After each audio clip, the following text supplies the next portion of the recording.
Meu amor, por que você me traiu? Eu vivia tão feliz com você. Você estragou tudo.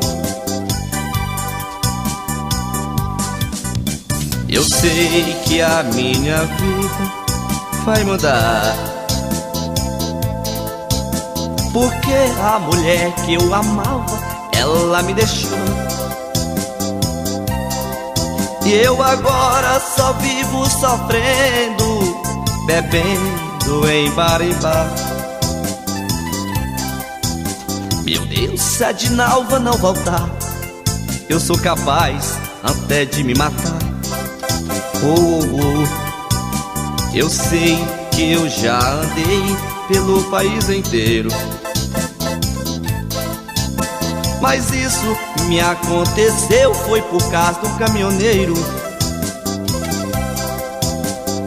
Ele fingia que era amigo pra ficar lá em casa.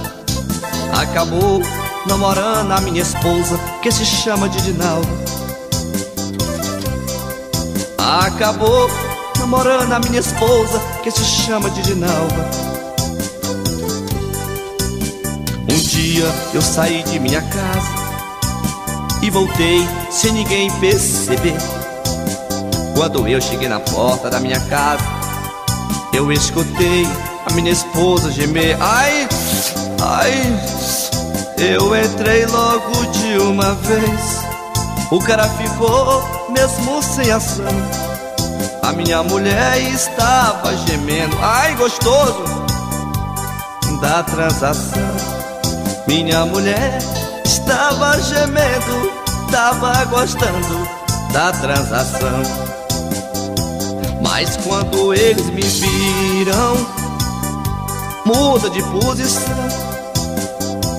Minha mulher ficou rezando e o cara chorando com a calça nas mãos. Mas quando eles me viram, acabou-se o tesão. O cara baixou rápido. Minha mulher ficou rezando e o cara chorando com a cueca nas mãos. Aí eu fiquei agitado, de arma nas mãos.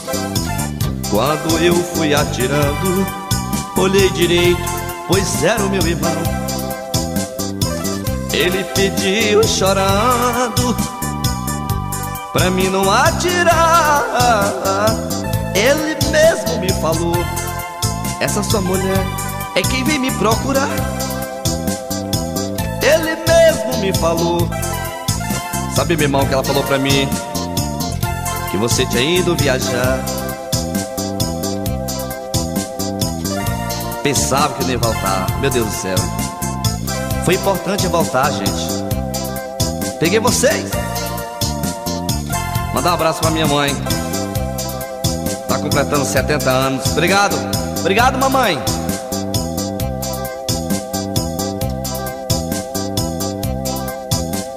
E pra meu grande amigo também, Marcos Nascimento, meu irmão também, amigo do peito.